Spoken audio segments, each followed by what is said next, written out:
ঘুটঘুটে অন্ধকার, পুরো ভুতুড়ে এক পরিবেশ। এসব স্থানেই দিনের পর দিন আটকে রাখা হতো গুম করা মানুষদের, চলত পাশবিক নির্যাতন। এটি রাজধানীর উত্তরায় অবস্থিত র্যাব ১-এর অধীনস্থ আয়নাঘরের দৃশ্য। আওয়ামী লীগ সরকারের আমলে যেখানে গুম করে রাখা হয়েছিল বর্তমান স্বরাষ্ট্রমন্ত্রী সালাউদ্দিন আহমদ ও বর্তমান সংসদ সদস্য ব্যারিস্টার আরমান সহ অনেক বিরোধী রাজনৈতিক নেতাকে। শনিবার র্যাবের গোপন বন্দিশালা পরিদর্শনে যান আন্তর্জাতিক অপরাধ ট্রাইব্যুনালের ৩ বিচারপতি, প্রসিকিউশন টিম, আসামিপক্ষের আইনজীবী ও গুমের শিকার ভুক্তভোগীদের পরিবার।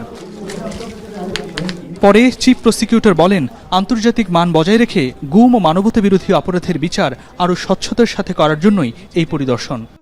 এই আয়নাঘরটি কি, এটি কত নির্মম একটি টর্চার সেল ছিল সেটি জাতির সম্মুখে তুলে ধরার জন্য এবং আমাদের বিচারে আমাদের মাননীয় বিচারপতি মহোদয়গণ শুধু আমাদের কথা বা কাগজে সেই বিষয়টি যাতে বিবেচনার না রেখে তারা সরজমিনে যাতে পরিদর্শন করে সেটি বিচারে এটার প্রয়োগ করতে পারেন, সেই কারণেই আমাদের এই উদ্যোগটা নেওয়া হয়েছিল। চিফ প্রসিকিউটর বলেন, গোপন বন্দিশালার মাধ্যমে আওয়ামী লীগ ফ্যাসিবাদ কায়েম করেছে। এর পেছনে দল হিসেবে আওয়ামী লীগের দায় আছে।